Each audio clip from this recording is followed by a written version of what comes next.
नमस्कार दोस्तों, मेरा नाम सुनील सिंह है और मैं आपका स्वागत करता हूं मेरे चैनल संघर्ष की उड़ान पर। तो दोस्तों, आज के इस वीडियो में हम पढ़ने वाले हैं रेलवे एनटीपीसी 2025-26 का प्रीवियस ईयर क्वेश्चनों का रिवीजन करने वाले हैं। तो दोस्तों, यहाँ पे आप देख सकते हैं वर्ष 1980 में जर्मन और इतावली के पुरातात्विक संयुक्त टीम ने मोहनजोदड़ो के सतह अन्वेषण को प्रारंभ किया था। 1986 में अमेरिकी दल द्वारा हड़प्पा में उत्खनन प्रारंभ किए गए और 1990 में आर.एस. बिष्ट ने धौलावीरा में उत्खननों को प्रारंभ किया। नेक्स्ट, हड़प्पा सभ्यता की मोहरें पर निम्नलिखित में से कौन सा पशु अक्सर देखा जाता है? तो दोस्तों, यह बैल देखा जाता है। कौन सा पशु? बैल। हड़प्पा सभ्यता में पाई गई मोहरें आयताकार, गोलाकार, वर्गाकार एवं बेलनाकार थी। इन मोहरों पर हाथी, गैंडा, बाघ, बकरी, बैल जैसे पशुओं की आकृति विद्यमान थी। उल्लेखनीय यह है कि हड़प्पा सभ्यता की मोहरें मध्य एशिया के उम्मा और उर शहरों तथा इनके साक्ष्य मोहनजोदड़ो, लोथल, कालीबंगा से भी मिले हैं, जिसे इनके व्यापारिक क्रियाकलापों का बोध होता था। नेक्स्ट, निम्नलिखित में से कौन सा हड़प्पा स्थल शिल्प कलाओं के उत्पादन से संबंधित नहीं है? तो दोस्तों, यह जो मांडा है, यह उनके शिल्प कलाओं से संबंधित नहीं है। जम्मू कश्मीर में चिनाब नदी के दाएं तट पर स्थित सिंधु सभ्यता का मांडा शिल्प स्थल स्थल शिल्प कलाओं से उत्पादन से संबंधित नहीं है, जबकि बालाकोट बहुतायत में सीप की बनी चूड़ियों के टुकड़े प्राप्त हुए हैं तथा चंदहोदड़ों के वर्गाकार ईंटों प्राप्त हुए हैं। नागेश्वर से शंख से बनी वस्तुएं, चूड़ियां, करछियां तथा पच्चीकारी की वस्तुएं प्राप्त की गई हैं। नेक्स्ट, अब हम थोड़ा बात कर लेते हैं वैदिक सभ्यता से। तो दोस्तों, ऋग्वेद में 1028 सूक्त हैं, जिन्हें 10 पुस्तकों में वर्गीकृत किया गया है, जिन्हें डैश के नाम से जाना जाता है। तो मंडल के नाम से जाना जाता है। किसके नाम से? मंडल। ऋग्वेद में 1028 सूक्त हैं, जिन्हें 10 पुस्तकों में वर्णित किया गया है, जिन्हें मंडल के नाम से हम जानते हैं। अगला, बृहदारण्यक, मुंडक और तैत्तिरीय निम्नलिखित में से किस श्रेणी के धार्मिक ग्रंथों का उदाहरण है? तो दोस्तों, यह उपनिषद का, किसका? उपनिषद का। डैश, बृहदारण्यक, मुंडक और तैत्तिरीय उपनिषद श्रेणी के धार्मिक ग्रंथों के उदाहरण हैं। भारत का राष्ट्रीय आदर्श वाक्य सत्यमेव जयते मुंडकोपनिषद से लिया गया है। पुराणों की संख्या 18 है, जिसमें मत्स्य पुराण सबसे प्राचीन है। हिंदू धर्म में डैश देव को पौधों की स्वामी, रोगों का उपचारक और धन का मतदाता माना जाता है। किसे? तो दोस्तों, इसे हम मानते हैं। यहाँ पे आप देख सकते हैं। तो हिंदू धर्म में सोमदेव को पौधों का स्वामी, रोगों का उपचारक और धन का मतदाता दाता माना जाता है। वरुण को समुद्र का देवता, विश्व के विनायक, सत्य के प्रतीक, ऋतु परिवर्तन के देवता के रूप में जाना जाता है। हिंदू धर्म में उषा को भोर की देवी माना गया है। यमराज को मृत्यु की देवता के रूप में जाना जाता है। निम्न में से कौन सी हिंदू धर्म की प्रमुख दार्शनिक विचारधारा है? दोस्तों, यह वैश्विक है। कैसा है? वैश्विक। हिंदू धर्म की प्रमुख दार्शनिक विचारधारा वैश्विक दर्शन है। वैश्विक दर्शन का प्रवर्तक कणाद मुनि को माना जाता है। इस दर्शन के सिद्धांत न्याय दर्शन के सिद्धांतों के समान ही वैश्विक दर्शन का मुख्य उद्देश्य ब्रह्मा जगत की व्यापक समीक्षा करना है। वैश्विक दर्शन में न्याय दर्शन के 16 तत्वों की अपेक्षा केवल 7 तत्वों के स्वीकार किया गया है। नेक्स्ट, निम्न में से किस वेद को कर्मकांड ग्रंथ यानी बुक ऑफ रिचुअल्स के रूप में जाना जाता है? तो दोस्तों, यजुर्वेद को कर्मकांड ग्रंथ के रूप में जाना जाता है, जो कि बलिदान धर्म की स्थापना करता है। इसे यज्ञवेद भी कहते हैं। इसके पाठकर्ता को अथर्ववेद कहा जाता है। इसमें यज्ञों के नियम, विधि विधानों का संकलन तथा बलिदान विधि का वर्णन मिलता है। यह एक ऐसा वेद है जो गद्य एवं पद्य दोनों में से, जबकि ऋचाओं के क्रमबद्ध ज्ञान के संग्रह को ऋग्वेद कहा जाता है। इसमें 10 मंडल, 1028 सूक्त एवं लगभग 10,600 ऋचाएं हैं। इसके ऋचाओं को पढ़ने वाले ऋषि को होत्र कहते हैं। सामवेद में यज्ञ के अवसर पर गाए जाने वाले ऋचाओं में मंत्रों का संकलन है। इसके पाठकर्ता को उद्गाता कहते हैं तथा अथर्ववेद अर्थवा ऋषि द्वारा रचित, जिसमें कुल 731 सूक्त और 6000 मंत्र शामिल हैं। नेक्स्ट, यजुर्वेद से डैश से संबंधित है। तो दोस्तों यजुर्वेद जो है यह यज्ञ के अनुष्ठानों से संबंधित है। यजुर्वेद का संबंध यज्ञ के अनुष्ठानों तथा मंत्रों के संघर्ष से है। चार यजुर्वेद में सामवेद, यजुर्वेद तथा अथर्ववेद। यजुर्वेद तीसरा वेद है। यजुर्वेद की दो शाखाएं हैं, कृष्ण यजुर्वेद तथा शुक्ल यजुर्वेद। नेक्स्ट, यजुर्वेद की कितनी शाखाएं हैं? तो दोस्तों यजुर्वेद की दो शाखाएं हैं। यजुर्वेद की दो शाखाएं हैं, शुक्ल यजुर्वेद और कृष्ण यजुर्वेद। यजुर्वेद की 85 शाखाओं में चर्चा मिलती है, किंतु आज उनमें से केवल ये चार ही उपलब्ध हैं। कठ, कापिष्ट, शुक्ल यजुर्वेद की दो शाखाएं तथा कृष्ण यजुर्वेद और कर्ण मध्यानि। नेक्स्ट,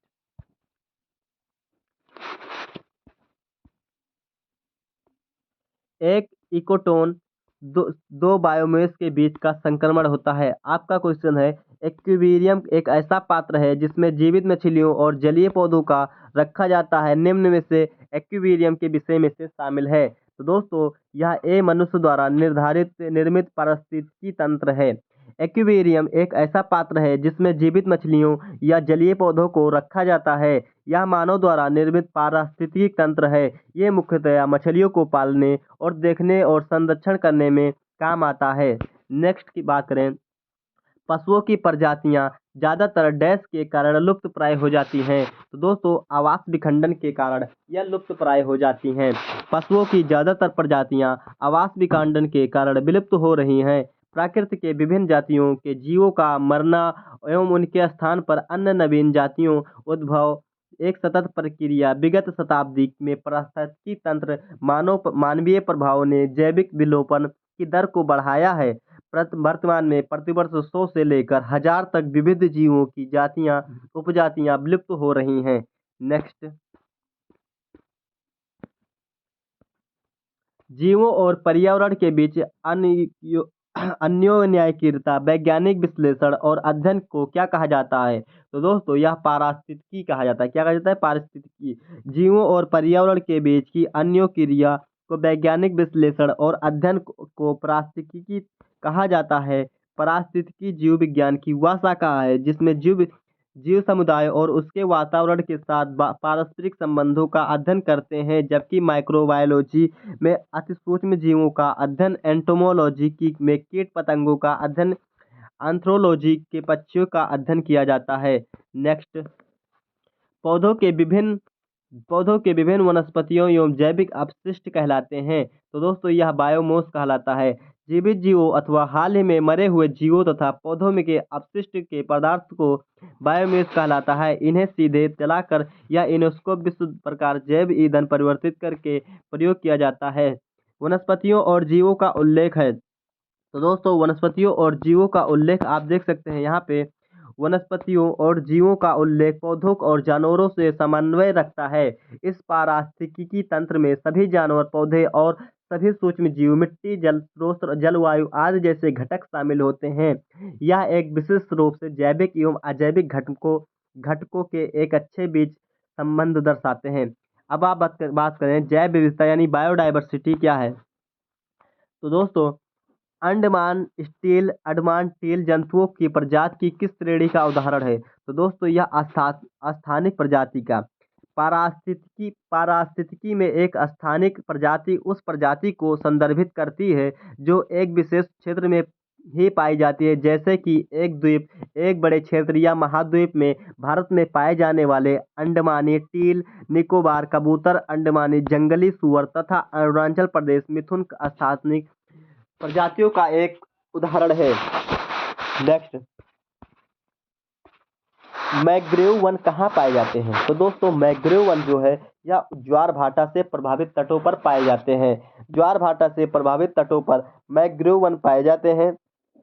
मैंग्रोव वन छोटे पेड़ या झाड़ी होते हैं जो समुद्रों, तटों, नदियों, मुहानों पर स्थित ज्वारीय दलदली भूमि पर पाए जाते हैं। मुख्यतया खारे पानी में इनका विकास होता है। मैंग्रोव वन के कारण समुद्री ज्वार से तटों को सुरक्षा मिलती है। पश्चिम बंगाल के सुंदरवन में डेल्टा सर्वाधिक साधन मैंग्रोव वन पाए जाते हैं। नेक्स्ट, इनमें से कौन सी IPVSL का सही पूर्ण रूप है? तो दोस्तों यह inter government science policy platforms on diversity and ecosystem services है। नेक्स्ट, IPBES का पूर्ण रूप international government science policy platform of biodiversity and ecosystem या जैव विविधता और पारिस्थितिकी तंत्र सेवाओं तथा वैज्ञानिक नीति मंच 2012 में सदस्य राज्यों द्वारा स्थापित एक स्वतंत्र सरकारी निकाय है जो निर्णय निर्माताओं के अनुराग जवाब जैव विविधताओं की स्थिति और समाज को प्रदान करने वाली पारिस्थितिकी तंत्र सेवाओं का आकलन करता है। नेक्स्ट, अब हम बात करते हैं कंप्यूटर से थोड़ा क्वेश्चन उठा लेते हैं। तो कंप्यूटर में इस्तेमाल होने वाली इंटीग्रेटेड सर्किट यानी IC चिप बनाने वाली इनमें से कौन सी रासायनिक तत्व टेट्रावायलेट उपधातु से मिलकर बनी होती है? तो दोस्तों यह सिलिकॉन से मिलकर बनी होती है। कंप्यूटर में इस्तेमाल होने वाली इंटीग्रेटेड सर्किट यानी IC चिप को बनाने के लिए सिलिकॉन का प्रयोग होता है। यह एक चार संयोजित यानी ट्यूबुलेंट उपलादी और यह अर्धचालक है। आगे, एक सीरियल पोर्ट कर सकता है। तो दोस्तों एक सीरियल पोर्ट क्या है? केवल हार्ड ड्राइव में से जानकारी स्थानांतरित कर सकता है और केवल ड्राइव से जानकारी को स्थानांतरित करता है। ये दोनों सही हैं, ए और बी दोनों। सीरियल पोर्ट कंप्यूटर की बाहरी दुनिया के साथ सूचनाओं की अदला बदली करने योग्य बनाता है। पहले सीरियल पोर्ट मूल रूप से केवल डेटा भेज सकते थे, उसे रिसीव नहीं कर सकते थे, इसलिए बाद में दो तरफा सीरियल पोर्ट को तैयार किया गया। नेक्स्ट, कंप्यूटर डैश के बिना काम नहीं कर सकते। तो दोस्तों कंप्यूटर CPU के बिना काम नहीं कर सकते। कंप्यूटर CPU यानी सेंट्रल प्रोसेसिंग यूनिट के बिना काम नहीं कर सकते। इसे कंप्यूटर का हृदय मस्तिष्क कहा जाता है। यह control unit arithmetic, arithmetic, logic unit तथा प्राथमिक मेमोरी से मिलकर बना होता है। विभिन्न प्रक्रियाओं के क्रम को निर्धारित करना, नियंत्रित करना और डाटा को प्रोसेसिंग करना आदि कार्य इसी के कार्य द्वारा किया जाता है। अगर हम बात करें निम्नलिखित में से कौन सा एक पर्सनल कंप्यूटर कंप्यूटरिंग करता है? दोस्तों यह CPU है। CPU का पूरा नाम सेंट्रल प्रोसेसिंग यूनिट है। इसे प्रोसेसर, माइक्रो प्रोसेसर भी कहते हैं। यह PC से जुड़े विभिन्न उपकरणों को नियंत्रित करता है। यह कंप्यूटर द्वारा प्राप्त सूचनाओं को विश्लेषण प्राप्त करता है और पर्सनल कंप्यूटर में कंप्यूटरिंग करता है। अगर हम बात करें कंप्यूटर विज्ञान में CPU का पूरा नाम क्या है? तो यह दोस्तों सेंट्रल प्रोसेसिंग यूनिट है। कंप्यूटर विज्ञान में CPU का पूरा नाम सेंट्रल प्रोसेसिंग यूनिट है। इसे कंप्यूटर का मस्तिष्क भी कहा जाता है। यह गणित, तार्किक नियंत्रण, इनपुट आउटपुट के संचालन द्वारा निर्देशित करता है। अगर हम कहें सेंट्रल प्रोसेसिंग यूनिट यानी CPU में होता है, तो दोस्तों यह एक प्रकार का क्या है? तो यह एक प्रकार का नियंत्रण यूनिट, अरिथमेटिक, तर्क यूनिट, प्राथमिक स्टोरेज है। सेंट्रल प्रोसेसिंग यूनिट यानी CPU को प्रोसेसर भी कहते हैं। यह एक इलेक्ट्रॉनिक्स चिप्स होता है जो डेटा इंफॉर्मेशन में बदलते हुए प्रोसेस करता है। इसे कंप्यूटर का ब्रेन कहा जाता है। यह कंप्यूटर के कार्यों को नियंत्रित करता है तथा इनपुट को आउटपुट में निरूपित करता है। इसके भाग में नियंत्रण यूनिट, एरिथमेटिक, लॉजिक यूनिट एवं प्रशासनिक स्टोरेज होते हैं। नेक्स्ट, कोई व्यक्ति कंप्यूटर साक्षर कहलाता है यदि वह सक्षम हो केवल अगर आवश्यक एप्लीकेशन को चलाने में। कोई कंप्यूटर साक्षर कहलाता है यदि वह आवश्यक एप्लीकेशन को चलाने में सक्षम हो। तो कंप्यूटर साक्षर दिवस 2 दिसंबर को मनाया जाता है। नेक्स्ट, किसी भी सुरक्षित वेबसाइट के URL में सुरक्षा प्रमाण पत्र पैडलॉक का रंग होता है। तो दोस्तों यह हरा रंग होता है। किसी भी सुरक्षित वेबसाइट के URL यूनिफॉर्म रिसोर्स लोकेटर में सुरक्षा प्रमाण पत्र पैडलॉक का रंग हरा होता है। अगर हम बात करें कंप्यूटर शब्दावली में MIPS का अर्थ क्या होता है? तो दोस्तों यह मिलियन इंस्ट्रक्शंस फॉर सेकंड होता है। क्या? Million instruction for second. Computer की प्रति संस्करण गति को नापा जाता है। तो दोस्तों यह MIPS मिलियन इंस्ट्रक्शंस प्रति सेकंड और घड़ी में MHz में दोनों में नापा जाता है। अगर हम बात करें दोस्तों कंप्यूटर की प्रसंस्करण गति को घड़ी MHz में मापा जाता है। कंप्यूटर में एक अवस्था से दूसरी अवस्था में परिवर्तन क्लॉक प्लस में आने वाले होते हैं तो कंप्यूटर द्वारा पैदा की जाती है। इसकी गति को प्रति सेकंड। पल्स की संख्या हर्ट्ज मापा जाता है। सामान्यतः गति का मेगा हर्ट्ज MHz या गीगा हर्ट्ज ZHz होती है। जब किसी दो कंप्यूटरों में से ही प्रकार की प्रसंस्करण वाले सिस्टम का प्रयोग किया जाता है तो उनके मध्य गति का अंतर मापने के लिए MIPS मिलियन इंस्ट्रक्शंस प्रति सेकंड का प्रयोग किया जाता है।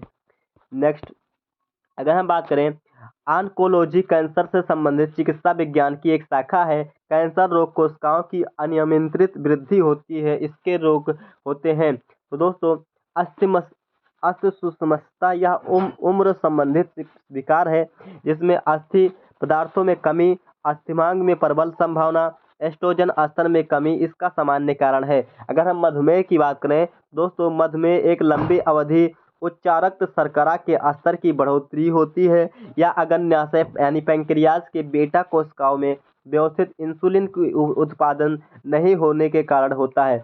अगर हम वृक्क संबंधी विफलता की बात करें, रेनियन फेलियर, तो वृक्कों की खराबी के कारण रक्त में संचय यूरिया की मात्रा बढ़ जाती है जिसके कारण यूरेनियम कहते हैं, जो बहुत खतरनाक तथा वृक्कीय विफलता का मुख्य कारण होता है। अगर हम कहें कि कवक विज्ञान क्या है, तो दोस्तों कवक विज्ञान एक प्रकार का कुकुरमुत्ता का अध्ययन कहलाता है। कुकुरमुत्ता का अध्ययन कहलाता है कवक विज्ञान। कवक विज्ञान यानी माइकोलॉजी में कवक, कुकुरमुत्ता, राइजोपस्मैकस आदि का अध्ययन किया जाता है। एपीकल्चर में मधुमक्खियों का अध्ययन किया जाता है। सारोलॉजी में छिपकलियों का अध्ययन किया जाता है। इथियोलॉजी में मछलियों का अध्ययन व आंथ्रियोलॉजी में पक्षियों का अध्ययन किया जाता है। नेक्स्ट, माइकोलॉजी डैश के अध्ययन से संबंधित है, तो दोस्तों माइकोलॉजी कवक के अध्ययन से संबंधित है। ऑर्नियोपोलॉजी किसका अध्ययन है, तो दोस्तों ऑर्नियोपोलॉजी सपने का अध्ययन है। किसका अध्ययन है, सपने का। नेक्स्ट, टैक्सोलॉजी, टैक्सोलॉजी किसका अध्ययन है, तो दोस्तों टैक्सोलॉजी एक प्रकार का जहर का अध्ययन है। जीवों के ऊपर रसायनों के प्रभाव के अध्ययन से संबंधित विधा को विश्व विज्ञान टैक्सोलॉजी कहते हैं। इसमें विषमता के लक्षण, प्रतिक्रिया, मैकेनिज्म, चिकित्सा एवं जांच आदि का अध्ययन किया जाता है। नेक्स्ट, टैक्सोनॉमी मूल रूप से कैसे संबंधित है, तो दोस्तों टैक्सोनॉमी है यह कण और ढांचा से संबंधित है। नेक्स्ट, टैक्सोनॉमी वर्गीकीय विज्ञान मूल रूप से जैव विविधता से संबंधित आनुवंशिक अनुवादीकरण कैरोलस लिनियस ने अपनी पुस्तक सिस्टम नेचर में डाली थी। इन्हें द्विनाम नाम प्रणाली नाम बनाने का श्रेय भी दिया जाता है। इस प्रणाली के अनुसार प्रत्येक प्राणी के नाम का प्रथम शब्द वंश यानी जीनस के रूप में, दूसरा शब्द स्पीसीज के रूप में दर्शाता है। अगर हम आपसे बात करें कि बायोमेट्रिक्स का उद्देश्य क्या है, तो बायोमेट्रिक्स का उद्देश्य दोस्तों अध्ययन के सभी क्षेत्रों से विभिन्न मानकों की समानता पर उनके विकासवादी इतिहास और उनके फाइलोनोलॉजी की स्थापना के आधार पर जीवों का वर्गीकरण किया जाता है। बायोसिस्टेमैटिक्स का उद्देश्य अध्ययन के सभी क्षेत्रों में मानकों की समग्रता पर उनके विकासवादी इतिहास और उनके फाइलोनोलॉजी की स्थापना के आधार पर जीवों का वर्गीकरण, मूलतः जीव जंतुओं के वर्गीकरण को वर्गीकी यानी टैक्सोनॉमी या वर्गीकरण विज्ञान कहते हैं। अगला, विभिन्न प्रकार के ऊतकों को अध्ययन क्या कहा जाता है, तो विभिन्न प्रकार के ऊतकों का अध्ययन दोस्तों यह ऊतक विज्ञान कहा जाता है। क्या, ऊतक विज्ञान। विभिन्न प्रकार के ऊतकों के अध्ययन को ऊतक विज्ञान कहा जाता है। जानवरों के उनके पर्यावरण के साथ संबंधों के अध्ययन को क्या कहा जाता है, तो दोस्तों यह एक प्रकार का इकोलॉजी कहा जाता है। जानवरों को उनके पर्यावरण के साथ संबंधों के अध्ययन को इकोलॉजी कहते हैं। रॉबर्ट हुक द्वारा कोशिका की खोज किस प्रकार की गई थी, तो दोस्तों रॉबर्ट हुक द्वारा कोशिका की खोज कारक का निरीक्षण करते हुए किया गया था। कैसे, कारक का निरीक्षण करते हुए। नेक्स्ट, किसी अम्ल और किसी क्षारक के बीच होने वाली अपक्रिया उदासीनी अपक्रिया कहलाती है। इस प्रक्रम में ऊष्मा के नियुक्त होने वाले साथ साथ लवण अथवा जल निर्मित को NaCl क्षारक अम्ल HCl + NaOH- बराबर NaCl + H2O द्वारा किया जाता है। ऊर्ध्वापातन, क्रिस्टलीय तथा आश्वासन भौतिकी परिवर्तन के उदाहरण भी हैं। नेक्स्ट, डैश एक रासायनिक परिवर्तन नहीं है, तो दोस्तों एक आयरस क्यूबा पिघलाना एक क्या है, एक प्रकार का रासायनिक परिवर्तन नहीं है। पदार्थ के आकार, माप, साइज, रंग और अवस्था जैसे गुण उसके भौतिक गुण कहलाते हैं। उस परिवर्तन में जिसमें किसी पदार्थ के भौतिक गुण में परिवर्तन हो जाते हैं भौतिक परिवर्तन कहलाता है। ऐसे परिवर्तन में कोई नया पदार्थ नहीं बनता है। आयरस क्यूबस पिघलना भौतिक परिवर्तन का एक उदाहरण है। शेष विकल्प रासायनिक परिवर्तन के उदाहरण हैं। तो जिसमें आयसस विकल्प क्या बोलते हैं यहाँ पे, आयस। नेक्स्ट, उस प्रक्रिया का क्या नाम है जिसने गैस सीधे ही ठोस अवस्था में सॉलिड में परिवर्तित हो जाते हैं। तो दोस्तों यह डिपोजिशन है। क्या कहलाता है, डिपोजिशन। तो दोस्तों डिपोजिशन वह प्रक्रिया है जिसके द्वारा पदार्थ गैस अवस्था में सीधे ठोस अवस्था में परिवर्तित हो जाते हैं। अगर हम बात करें संघनन की, तो संघनन वह प्रक्रिया है जिसके द्वारा कोई पदार्थ वाष्प तरल अवस्था में परिवर्तित हो जाता है, जैसे वाष्प का जल में परिवर्तित। अगर हम ऊर्ध्वपातन की बात करें, तो दोस्तों ऊर्ध्वपातन वह प्रक्रिया है जिसके द्वारा कोई पदार्थ ठोस अवस्था से सीधे गैस अवस्था में परिवर्तित हो जाता है। वहीं हम बात करें वाष्पीकरण की, तो वाष्पीकरण वह प्रक्रिया है जिसके अंतर्गत पदार्थ तरल अवस्था से वाष्प गैस में परिवर्तित हो जाते हैं। अगर हम कहें निम्नलिखित में से कौन सा अवलोकन हमें यह निर्धारित करने में मदद करता है कि रासायनिक अभिक्रिया हुई है या नहीं। तो दोस्तों हम अवस्था में परिवर्तन, गैस का उत्सर्जन या रंग बदलना, ये सभी विकल्प से हम परीक्षण कर सकते हैं कि इसमें रासायनिक परिवर्तन हुआ है कि नहीं। अवस्था में परिवर्तन, गैस का उत्सर्जन, रंग बदलना तथा तापमान में परिवर्तन जैसे प्रक्षेपण रासायनिक अभिक्रिया से हुई हैं या नहीं, इसके निर्धारण में मदद करते हैं, क्योंकि रासायनिक अभिक्रिया में दो या दो से अधिक पदार्थ या तत्व एक दूसरे के संपर्क में आते हैं और उनमें से परमाणुओं को पुनर्व्यवस्थन होता है तथा इस प्रकार में नए पदार्थ यौगिक प्राप्त होते हैं, जैसे दूध और दही का बनना।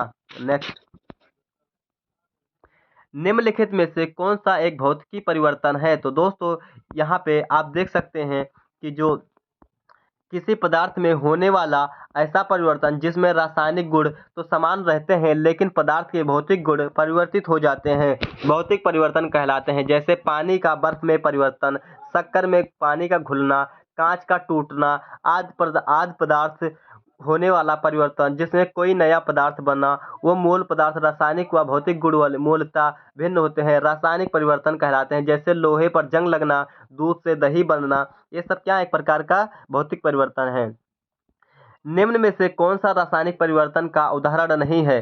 तो दोस्तों जल का वाष्प में परिवर्तित होना ये एक प्रकार का भौतिक परिवर्तन है। और यही बात करें शरीर में भोजन का पचना रासायनिक परिवर्तन है। दूध का दही जमना एक प्रकार का रासायनिक परिवर्तन है। लोहे में जंग लगना यह भी एक प्रकार का रासायनिक परिवर्तन है। लेकिन जल का जल वाष्प में परिवर्तित होना ये एक प्रकार का भौतिक परिवर्तन है। वह परिवर्तन जिसमें परिवर्तन के पश्चात पदार्थ पुनः पूर्व अवस्था में प्राप्त न हो किया जा सके उसे रासायनिक परिवर्तन कहते हैं। इनमें से नया पदार्थ प्राकृतिक व भौतिक रासायनिक परिवर्तन दोनों होता है, जैसे दूध से दही बनना, शरीर में भोजन का पाचन एवं लोहे में जंग लगना आदि रासायनिक परिवर्तन है उदाहरण। जबकि जल का वाष्प परिवर्तन वाष्पीकरण कहलाता है, यह भौतिक परिवर्तन के अंतर्गत आता है। नेक्स्ट, निम्नलिखित में से कौन सा विकल्प रासायनिक परिवर्तन है। तो दोस्तों दूध का दही में परिवर्तन होना यह एक प्रकार का रासायनिक परिवर्तन है। शुष्क बर्फ की सबलेशन एक भौतिक परिवर्तन है। रेत का पानी में घुलना भौतिक परिवर्तन, चीनी में पानी का घुलना एक प्रकार का भौतिक परिवर्तन है। दूध का दही में परिवर्तन होना रासायनिक परिवर्तन है, जबकि अन्य उदाहरण शेष भौतिक परिवर्तन के उदाहरण हैं। नेक्स्ट,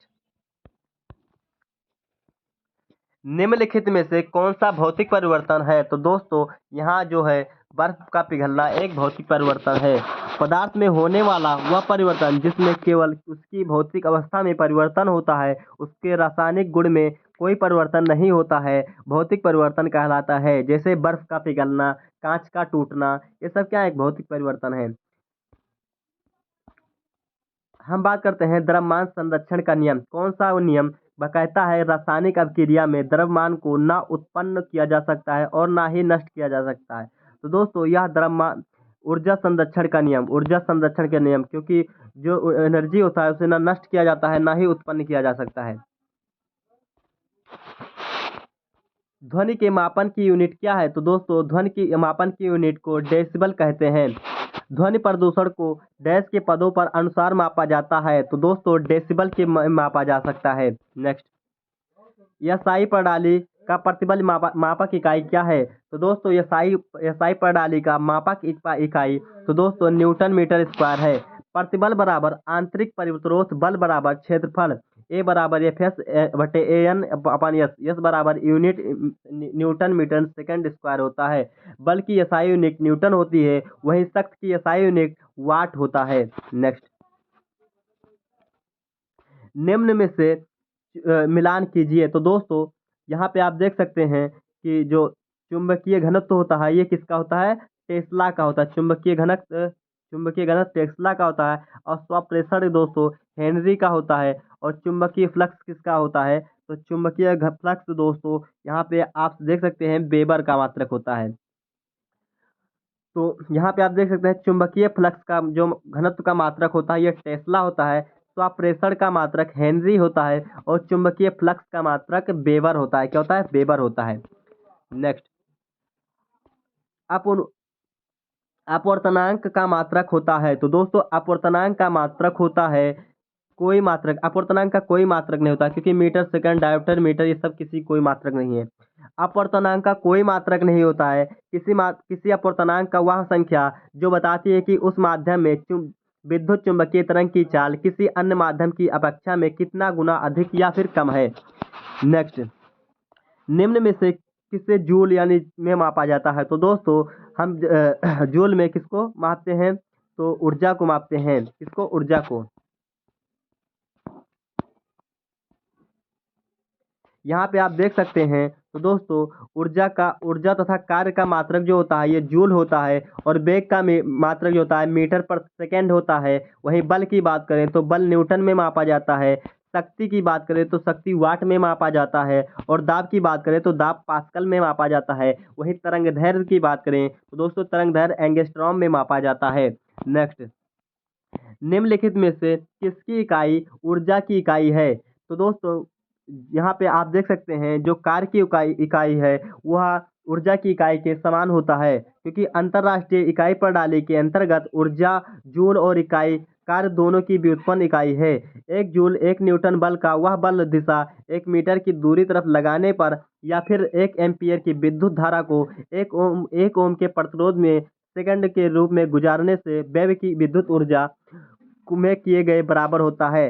अगर हम बात करते हैं शक्ति की इकाई क्या है? तो दोस्तों शक्ति की इकाई वाट है। क्या है? वाट है। शक्ति या विद्युत शक्ति वह दर है जिस पर कोई कार्य किया जाता है या ऊर्जा संचारित होता है उससे बोलते हैं शक्ति। P बराबर W/T। शक्ति की एसआई इकाई वाट है जिसे वैज्ञानिक जेम्स वाट के नाम पर रखा गया है। 1 वाट शक्ति बराबर जूल सेकंड मीटर पर सेकंड होता है। अगर हम बात करें कि निम्नलिखित में से किसकी इकाई कोई इकाई नहीं होती है? तो दोस्तों यहाँ पे आप देख सकते हैं जो सापेक्षिक घनत्व है इसका कोई इकाई नहीं होता है। अगर घनत्व की बात करें हम तो घनत्व की जो मात्रक होता है किलोग्राम मीटर क्यूब होता है। वहीं दाब की बात करें न्यूटन मीटर स्क्वायर अथवा पास्कल होता है। वहीं विस्थापन की बात करें तो विस्थापन का मात्रक मीटर होता है। सापेक्षिक घनत्व में कोई भी इकाई नहीं होती है क्योंकि सापेक्षिक घनत्व दो इकाइयों जैसे से अनुपात से बना होता है। एम्पियर का इकाई क्या है? तो दोस्तों एम्पियर किसका इकाई है? तो यह एम्पियर वोल्टेज का हाँ वोल्ट आवेश का इकाई है। तो दोस्तों फिर मिलते हैं किसी नए वीडियो के साथ, तब तक लिए जय हिंद जय भारत। अगर आपको वीडियो पसंद आया हो तो वीडियो को लाइक करें, चैनल को सब्सक्राइब करें। फिर मिलते हैं किसी नए वीडियो के साथ, तब तक लिए जय हिंद जय भारत।